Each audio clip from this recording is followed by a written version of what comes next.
ناظرین، میں ہوں آپ کی ہوسٹ عشاء رحمان اور آپ مجھے دیکھ رہے ہیں FM4 کے TV کے پروگرام ناز برداری میں، جو پاکستان کا سب سے معتبر حالات حاضرہ کا پروگرام ہے۔ جس پروگرام میں ہمیشہ کی طرح میرے سوالات کے جوابات دینے کے لیے، ان پر اپنا بلک تجزیہ کرنے کے لیے میرے ساتھ اسٹوڈیو میں موجود ہے ہمارے ملک کے ممتاز دانشور سینئر کالم نگار تجزیہ کار ادریس ناز صاحب۔ السلام علیکم سر۔ وعلیکم السلام۔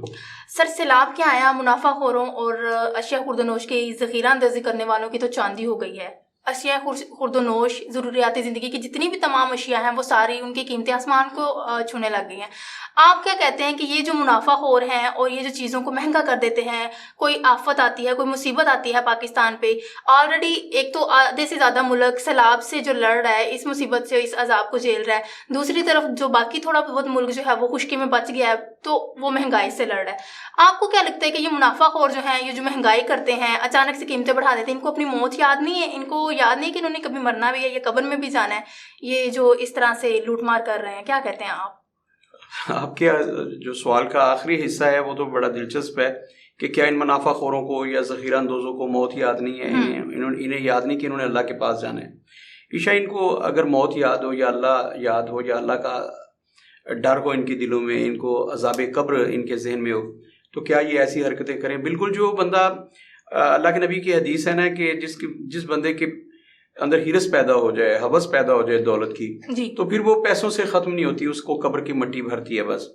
تو ان لوگوں کے دلوں میں پیسے کی اتنی ہوس بیٹھ گئی ہے، اتنی ہرس ہے پیسے کی کہ یہ پیسے کے لیے کچھ بھی کر سکتے ہیں۔ اب دیکھیے، پچھلے دنوں ہم پہ کرونا کی صورت میں ایک عذاب تھا، وہ بھی بے شک وہ سارا پلانٹڈ تھا، اور میں پہلے دن سے کہہ رہا تھا کہ کرونا نام کی پہلی بات تو جو بیماری سے انکار کرتا ہے، جو کسی آفت سے انکار کرتا ہے، وہ مطلق جاہل ہوتا ہے۔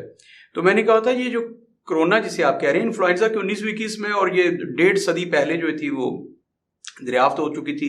ہماری ایلوپیتھک اور ہومیوپیتھک کی کتابوں میں موجود ہے یہ کہ نزلہ زکام کی 19ویں قسم جو ہے اس کو کرونا کہا گیا۔ تو کرونا پہلے سے موجود ہے، اس کے اشتہار بانٹے گئے اس دفعہ نا، اور لوگوں کو ڈرایا گیا۔ خیر، اس وقت کیا ہوا تھا، لوگوں نے سینیٹائزر اور جو ماسک تھے ان کو کاروبار بنا لیا اور اربوں روپے کمائے۔ یاد رکھیے گا عائشہ، میرے دوستوں نے کاروبار کیے تھے، وہ تباہ و برباد ہو گئے۔ کما انہوں نے اربوں روپیہ لیا تھا لیکن تباہ و برباد ہوئے ہیں۔ تو ایک دوست نے تو پھر بعد میں کہا، میں نے کہا کہ تمہارے ساتھ ہوا کیا، تم نے تو بڑے روپے کمائے تھے کرونا کے دنوں میں۔ اس نے کہا کہ یاد رکھیے گا، جب کسی قوم پہ عذاب آ جائے تو پھر آپ کاروبار نہ کریں، کمائی کا ذریعہ نہ بنائیں۔ اگر آپ کریں گے تو اللہ کی پکڑ میں آ جائیں گے۔ اب وہ شدید مطلب کرائسس کا شکار ہیں۔ تو عشاء، یہ لوگ جو ذخیرہ اندوزی کرتے ہیں، آپ دیکھ لیجئے گا، جس نے اس دور میں ذخیرہ اندوزی کی ہے، منافع خوری کی ہے، پیسے تو اس نے کما لیے، کروڑوں اربوں روپے کما لیں گے، لیکن حیران کن بات، اس کے بعد یا تو اس کے بیٹے کا ایکسیڈنٹ ہوا اور وہ جان کی بازی ہار گیا، یا پھر وہ بندہ جو ہے وہ سمجھ لیں کہ جگر ٹرانسپلانٹنگ کے لیے گیا ہے چائنا، ادھر کہیں نہ کہیں کروڑوں روپے خرچ کر کے، اور بعد میں وہ زندگی کی بازی ہار گیا۔ یہ جتنے بھی لوگ ہیں موت یاد نہیں ہے۔ یاد رکھیے گا، جب کسی قوم پہ اللہ رب العزت کی طرف سے امتحان آتا ہے، میں اللہ کا عذاب تو اسے نہیں کہتا، یہ اتنا بڑا عذاب نہیں ہے، اللہ معاف کرے، یہ ہمارے اعمال کی چھوٹی سی سزا ہے، اللہ ہمیں جھنجھوڑتے ہیں، لیکن ہمیں احساس نہیں ہوتا اس بات کا۔ اچھا، انہی وجوہات کی بنا پر تو ہمیں یہ عذاب ملتے ہیں، یہ سزائیں ملتی ہیں۔ جب زلزلہ آیا آپ پہ یا یہ سیلاب آیا، یہ جھنجھوڑتے ہیں۔ عشاء، ہم نے دیکھا کہ جب کسی قوم پہ آفت آتی ہے تو وہ قوم اکٹھی ہوتی ہے، اللہ کے حضور توبہ استغفار کرتی ہے۔ پاکستانی قوم اس دفعہ اکٹھی نہیں ہو رہی۔ یہ ایک ہجوم تھا پہلے سے، اور عمران خان صاحب نے اس ہجوم کو ایک اور بڑا ہجوم بنا دیا۔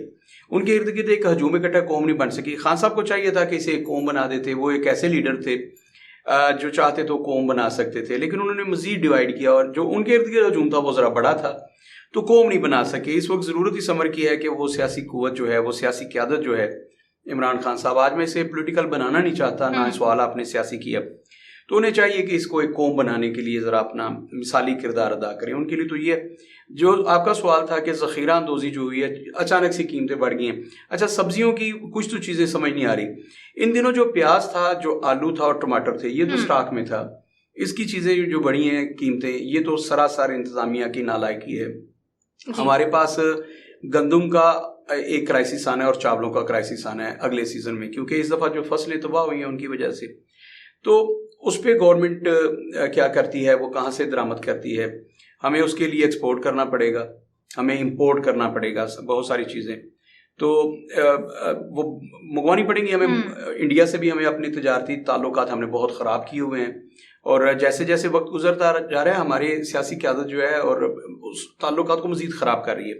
تو میں سمجھتا ہوں کہ ہمیں اپنے پڑوسیوں کے ساتھ ایک تو تعلقات اچھے کرنے چاہیے. ایران کے ساتھ بہت مثالی تعلقات ہوں, افغانستان کے ساتھ بہت مثالی تعلقات جیسے چائنا کے ساتھ ہیں. اسی طرح بھارت کے ساتھ آپ چائنا کی طرح تعلقات بے شک نہ رکھیں, لیکن ان کے ساتھ آپ کے خوشگوار تعلقات ہونے چاہیے. بھارت کو بھی اس چیز کو تسلیم کر لینا چاہیے کہ بھارت اب تقسیم ہو چکا ہے. اب دوبارہ سے یہ جو باؤنڈری ہے یہ ایک نہیں ہو سکتی, یہ جو لکیر کھینچ دی گئی ہے یہ ختم نہیں ہو سکتی. اس ریالٹی کو تسلیم کر لیں. بات یہاں پاکستان کے لوگوں کی ہو رہی تھی. انہوں نے جو مہنگائی کی ہے یہ خود ساختہ ہے, اور ہم نے کل کے پروگرام میں بھی کہا تھا کہ جو ہماری انتظامیہ ہے, ڈی سی وغیرہ, وہ قطعی طور پر ناکام ہے, اور کوئی ایک ڈی سی ایسا نہیں ہے جو باہر نکلے اور اشیاء خرد و نوش کی قیمتوں کا جائزہ لے اور دیکھے کہ یہ قیمتیں بڑی کیسے ہیں. اچھا, اگر 10 لوگوں کو آپ ذرا عبرت کا نشانہ بنا دیں تو ممکن ہی نہیں ہے کہ کسی ایک ضلع میں پھر وہ چیزیں مہنگی ہوں. تو اس کا مطلب یہ ہے کہ انتظامیہ اپنا حصہ وصول کرتی ہے, اس مہنگائی میں سے اپنا حصہ لیتی ہے, اور اس کے بعد لوگ اپنی منمانی کرتے ہیں. لوگوں کو آپ نے کھلا چھوڑ دیا ہوا ہے کہ وہ جو مرضی کریں. ملاوٹ ہے تو انتہا پہ ہے. میں نے بہت سارے پروگرامز میں کہا کہ کوئی دکان ایسی نہیں ہوگی جہاں سے آپ کو خالص دودھ مل جائے, جہاں سے آپ کو خالص مرچیں مل جائیں. مطلب کوئی ایسی بات ہی نہیں ہے کہ آپ خالص چیزیں لے لیں. تو عشاء مہنگائی جو ہے یہ خود ساختہ ہے, اس میں کوئی شبہ نہیں ہے. ذخیرہ اندوزی ہوئی ہے اور مثال ہے اس کی. تو یہ ہم مسلمان ہیں. آپ کبھی غور کیجئے گا, ایک دوست نے اس روز کہا, اس نے کہا جی کہ یورپ والوں نے بہت ساری ہمارے اسلام کی چیزیں, رسالت محمد صلی اللہ علیہ وسلم کی بہت ساری چیزیں انہوں نے اپنا لی, اس لیے وہ کامیاب ہو گئے. مثال کے طور پر وہ ملاوٹ نہیں کرتے, وہ ایسے ذخیرہ اندوزی نہیں کرتے. جب مصیبت آ جاتی ہے تو وہ لوگ ہمارے جیسے ان کا رویہ نہیں ہوتا. انہوں نے کہا جنہوں نے ہماری بہت ساری چیزیں اپنا لی اس لیے یورپ کامیاب ہو گیا ہے اور ہم لوگ جو ہیں وہ ناکام ہو گئے. میں نے کہا یار آپ غلط کہہ رہے ہیں, آپ تھوڑا سا اپنے سوال کو درست کر لیجیے, اپنی بات کو, تو میں آپ کے ساتھ ایگری کر لوں گا. ان لوگوں نے اپنے اپنے انبیاء کی, بھائی حضرت عیسیٰ علیہ السلام نے, حضرت موسیٰ علیہ السلام نے, حضرت ہود علیہ السلام نے, حضرت داؤد علیہ السلام نے, کیا اپنی قوموں کو یہ کہا تھا کہ آپ جھوٹ بولیں؟ انہوں نے بھی یہی کہا تھا نا, کسی کا حق نہیں کھانا, جھوٹ نہیں بولنا اور ملاوٹ نہیں کرنی. میں نے کہا یوں کہیے کہ انہوں نے اپنے اپنے انبیاء کی کچھ باتیں اپنا لی ہیں جس کی وجہ سے وہ کامیاب ہیں. ہمارے لیے شرم کا مقام یہ ہے مسلمانوں کے لیے کہ ہم نے اپنے نبی کی ساری باتیں فراموش کر دی ہیں. جو رسول اللہ نے کہا ہم اس کا الٹ کر رہے ہیں. یعنی کہ جو عیسائی ہیں, یہودی ہیں, نصرانی ہیں, جو بھی ہیں, انہوں نے اپنے اپنے پیغمبروں کی کچھ باتیں اپنا لی ہیں جس کی وجہ سے وہ کامیاب ہے. وہ جھوٹ نہیں بولتے, وہ ملاوٹ نہیں کرتے, وہ کسی کے ساتھ دغا نہیں کرتے. اکثریت کی بات کر رہا ہوں. وہ ویسے کیا ان میں برائیاں نہیں ہیں؟ ہم سے بہت زیادہ برائیاں ان میں. بحثیت مجموعی بات ہو رہی ہے. بحثیت مجموعی وہ لوگ ہم سے بہتر. انہوں نے اپنے اپنے جو انبیاء تھے انہوں نے ان کی تعلیمات کو اپنا لیا ہے. ہم نے اپنے رسالت مآب صلی اللہ علیہ وآلہ وسلم کی, کائنات کی سب سے بڑی شخصیت, ان کی اطوار کو, ان کی عادات کو, ان کی سنت کو اپنایا نہیں ہے. یہی وجہ ہے کہ ہم دنیا میں ذلیل و رسوا ہو رہے ہیں. یہ جو عذاب آیا نا, آپ کہیں گی کہ وہ بیچارے سارے لوگ تو ذخیرہ اندوز نہیں تھے, انہیں کس چیز کی سزا؟ جو میں نے کہا کہ ہمیں اپنے اعمال کی سزا ملتی ہے. تو ایک دفعہ حضرت موسیٰ علیہ السلام نے اللہ سے کہا کہ یا اللہ, یہ کیا ہے جب کوئی آفت آتی ہے, کوئی سیلاب آتا ہے, زلزلہ آتا ہے, تو اس میں تو چھوٹے چھوٹے معصوم بچے, بزرگ اور بے گناہ جو ہیں خواتین, وہ سارے کے سارے جو ہوتے ہیں اس سیلاب میں, مطلب اس آفت میں اس کا شکار ہو جاتے ہیں. یا اللہ وہ تو بے گناہ ہوتے ہیں. تو اللہ نے کہا موسیٰ اس کا میں جواب پھر کبھی دوں گا, آپ نے سوال کر لیا, اس کا جواب آپ کو مل جائے گا. تو ایک مدت گزر گئی, کوئی 10 20 50 دن گزر گئے, 2 مہینے گزر گئے. تو موسیٰ علیہ السلام ایک درخت کے نیچے سستانے کے لیے لیٹے. اس کی چھاؤں میں بڑی ٹھنڈی ہوائیں چل رہی تھی, بڑا مزے کا موسم بن گیا. تو انہوں نے درخت سے ٹیک لگائی سستانے کے لیے اور ان کی آنکھ لگ گئی. جب آنکھ لگی تو ان کی ٹانگ پر چیونٹیاں چڑھ گئیں. ان کی ٹانگ پر پنڈلی ننگی تھی, اس پہ چیونٹیاں چڑھ گئیں. تو ایک کتار سی بن گئی. کسی ایک چیونٹی نے, سرکش چیونٹی نے, شریر چیونٹی نے ان کو کاٹ لیا. انہوں نے بے ساختہ اپنی ٹانگ پر ہاتھ پھیرا ایسے کر کے, تو بہت ساری چیونٹیاں مسلی گئیں, مر گئی بہت ساری چیونٹیاں. ان کی آنکھ کھل گئی. تو اللہ نے کہا موسیٰ آپ کو تو صرف ایک چیونٹی نے کاٹا تھا, تو آپ نے اتنی ساری چیونٹیوں کو کیوں مسل دی ہے؟ وہ تو بے گناہ تھی نا بھائی, کاٹا تو ایک چیونٹی نے. تو اللہ کے نبی نے کہا یا اللہ مجھے اپنے سوال کا جواب مل گیا. یاد رکھیے گا, جب کسی قوم میں بھی ایسے بدبخت لوگ کوئی ایک بھی ہو, جب وہ کسی کو نقصان پہنچا رہا ہو, تو پھر جب عذاب آتا ہے تو بہت سارے بے گناہ لوگ, یاد رکھیے گا اللہ کا جو عذاب ہوتا ہے بے گناہوں پر آتے ہی نہیں ہے, وہ کسی گناہ گار کی وجہ سے آتے ہیں. وہ بھی تو ایک ہے نا, جب بارش نہیں ہو رہی تھی تو وہ بھی موسیٰ علیہ السلام کا اتفاق سے واقعہ ہے. بارش نہیں ہو رہی تھی تو وہ اجتماعی دعا کے لیے جب نکلے تو انہوں نے کہا کہ اللہ نے کہا کہ تمہارے اس گروہ میں ایک ایسا شخص ہے جو بہت گناہ گار ہے، جس کی وجہ سے بارش نہیں ہو رہی، تو جب تک وہ شخص اس بستی میں موجود ہے، اس گروہ میں موجود ہے، بارش نہیں ہوگی۔ تو موسیٰ علیہ السلام کو جب یہ کہا، انہوں نے اپنی قوم کو بتایا کہ بھئی ایک تم میں سے ایک ایسا شخص ہے جو بہت بدکار ہے، اللہ اس سے سخت ناراض ہے، تو جب تک وہ اس بستی میں ہے، تم لوگوں میں موجود ہے، اللہ کی رحمت نہیں ہو سکتی۔ صرف ایک شخص ہے، یہ نہیں کہا کہ 100 شخص ہے، کہا ایک شخص ہے، تو اللہ اس سے شدید ناراض ہے۔ تو جب تک وہ تم لوگوں میں ہے، اب اللہ نے نام نہیں بتایا تھا، وہ شخص اس میں موجود تھا، اسے سمجھ آ گئی کہ مجھے کہا گیا اللہ میری وجہ سے ناراض ہے۔ اس نے اسی وقت اللہ سے توبہ کی، اس نے کہا یا اللہ اتنے لوگوں میں سے اگر میں نکل کے جاؤں گا تو یا اللہ میرے پلے کیا رہے گا، سب کو پتہ چل جائے گا کہ وہ میں ہوں، یا اللہ میں تم سے معافی مانگتا ہوں، یا اللہ میں توبہ کرتا ہوں کہ آئندہ میں گناہ نہیں کروں گا، تو پروردگار آپ مجھے معاف کر دیجیے۔ اچھا، ابھی اس نے آمین بھی نہیں بولا، بارش ہونا شروع ہو گئی۔ تو موسیٰ علیہ السلام اور سارے جو ان کے صحابی تھے حیران پریشان کہ ابھی تو اللہ نے کہا ہے کہ ایک بندہ جو ہے وہ گناہ گار ہے، جب تک وہ نکل نہیں جاتا تب تک رحمت کی بارش نہیں ہوگی، تو ایسے کہ ایسے ہم لوگ کھڑے ہیں تو بارش ہو گئی ہے، یہ کیا بات ہے؟ اللہ کے پیغمبر بھی سچے، اللہ کا وعدہ بھی سچا، لیکن یہ کیا ہوا ہے؟ تو پیغمبر نے اللہ سے پوچھا کہ یا اللہ یہ کیا معاجرہ ہوا؟ کہا موسیٰ اس بندے نے مجھ سے توبہ کر لی، مجھ سے دوستی کر لی، صلح کر لی اس نے مجھ سے، تو میں مطلب اس کو اب شرمندہ نہیں کرنا چاہتا تھا، تو میری رحمت آ گئی ہے بس۔ اچھا، ہم میں سے جتنے بھی گناہ گار ہیں، میں ہوں، آپ ہیں، جتنے بھی ہیں، ہم لوگوں کو فوری طور پر اللہ سے توبہ کر لینی چاہیے۔ گناہ کیا نہیں بھی، گناہ کیا تب بھی توبہ کریں، اگر کر لیا تو تب بھی توبہ کریں، اللہ سے توبہ کریں۔ اجتماعی توبہ کی اس وقت ضرورت ہے، ورنہ پاکستان پہ آپ دیکھیے کیسی آفات آ رہی ہیں۔ ابھی ہم کرونا جو ہے اس کے جھٹکوں سے نکلے نہیں ہیں، ابھی اس کے آفٹر شاکس چل رہے ہیں کرونا کے۔ جو کاروبار تباہ ہوئے تھے، ابھی تک وہ لوگ اپنے پیروں پہ کھڑے نہیں ہوئے، اور اس کے بعد سیلاب ہر سال آتا تھا، اس دفعہ جو شدت سے سیلاب آیا ہے وہ ابھی تک جانے کا نام نہیں لے رہا۔ تو ہمارے یہ اعمال ہیں کہ ہم لوگ جب کوئی آفت آتی ہے تو کاروبار شروع کر دیتے ہیں، لوگوں سے پیسے بٹورنا شروع کر دیتے ہیں، پیاز کہیں کا کہیں چلا گیا، آلو کہیں کے کہیں چلے گئے، ساری سبزیاں۔ اب دیکھیے نا کہ شملہ مرچ جو تھی وہ بتا رہے ہیں کہ 800 روپے کلو ہو گئی ہے، ٹماٹر جو تھے وہ 1000 روپے 950 روپے کلو بک رہے ہیں۔ تو بھائی کیا ہو گیا ہے چیزوں کو؟ اچانک سے آپ نے یہ کر لیا۔ تو جب ہم ایسی حرکتیں کریں گے، جب ہم ایسے گناہ کریں گے، اللہ کے بندوں کے لیے عذاب بن جائیں گے، ان کے لیے ہم مصیبت بن جائیں گے۔ تو پھر یاد رکھیے گا ان علاقوں میں زلزلہ آ سکتا ہے، ان علاقوں میں کوئی اور آفت آ سکتی ہے جو بچ گئے ہیں، لیکن ہم لوگ اس کو سمجھ نہیں پا رہے۔ میں دوبارہ سے کہوں گا کہ یہ مذہبی پروگرام نہیں ہے، لیکن ہم لوگ سارے کے سارے مسلمان ہیں، ہم کیوں اس بات کو نہیں سمجھ پا رہے؟ میں نے جو وہ بات کی ہے کیا اوپر سے گزر گئی کہ وہ جو اقوام ہے جن کو آپ مغربی اقوام کہتے ہیں، انہوں نے اپنے اپنے پیغمبروں کی کوئی نہ کوئی اچھی باتیں جو ہے اپنا لی ہیں، وہ ذخیرہ اندوزی نہیں کرتے، وہ اجتماعی طور پر بات کر رہا ہوں، وہ ملاوٹ نہیں کرتے، ان کے یہاں قوانین ہیں۔ آپ دیکھیں نا چائنا میں قانون ہے، جو بندہ ملاوٹ کرے گا اسے سزائے موت ہے۔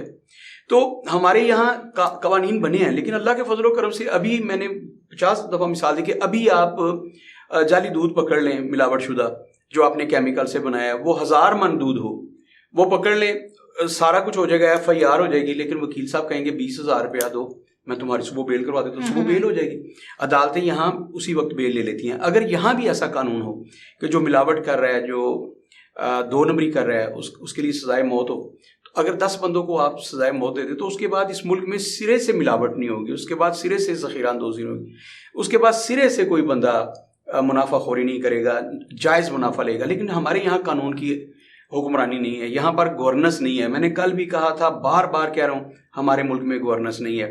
یہاں پہ شہباز شریف صاحب آ جائیں، یہاں پہ عمران خان صاحب آ جائیں، عمران خان صاحب کے دور میں کون سی گورننس تھی؟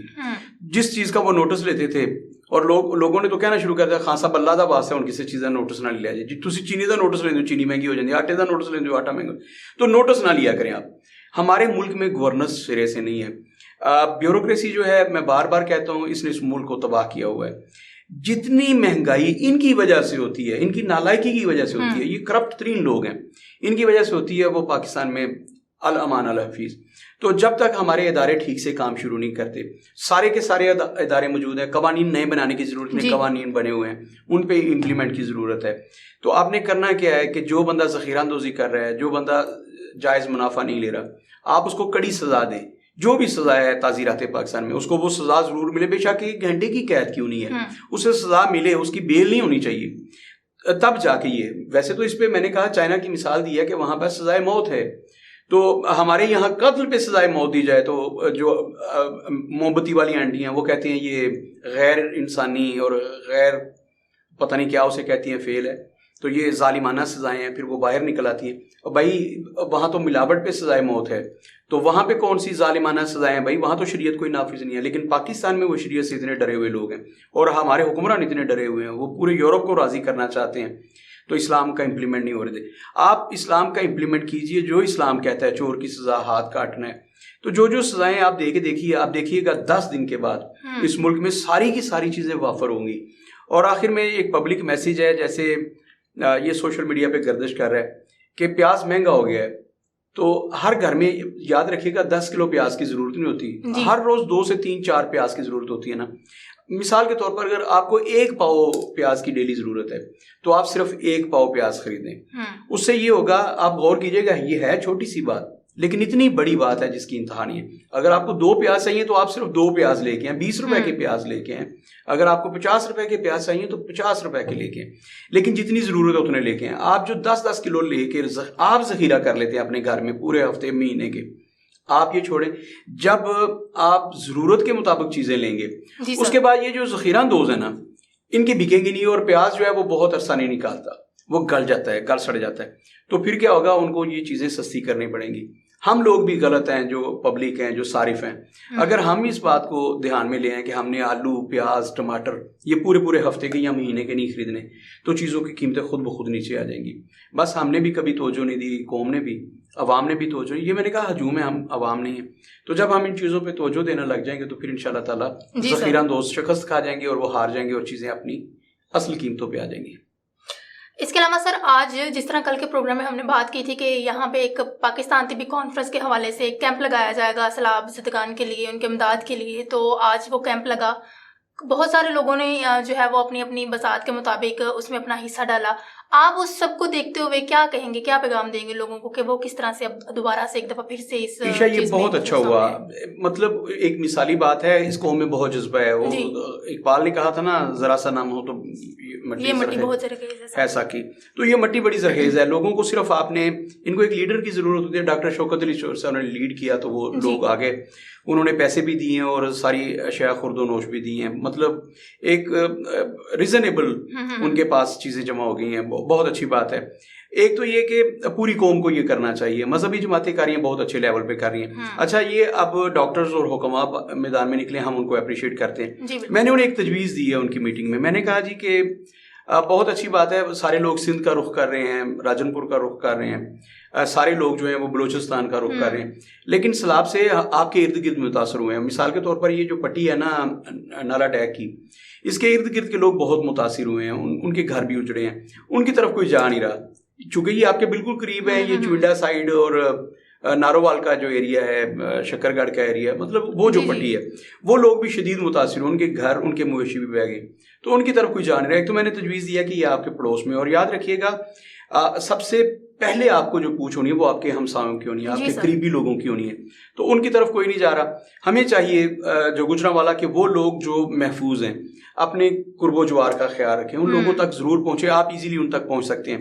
تو گلی گلی محلے میں سے آپ چیزیں اکٹھی کریں، ان تک پہنچے، ان لوگوں تک جو آپ کے ارد گرد ہیں. یاد رکھیے کہ قیامت والے دن آپ کے پڑوسی کا پوچھا جانا ہے. تو یہ میرے ساتھ ہے نا وزیر آباد، تو بھائی وہاں کے لوگ بھوکے مر رہے ہوں، یہ میرے ساتھ ہے شکر گڑھ، میرے ساتھ ہے نارووال کی ساری پٹی.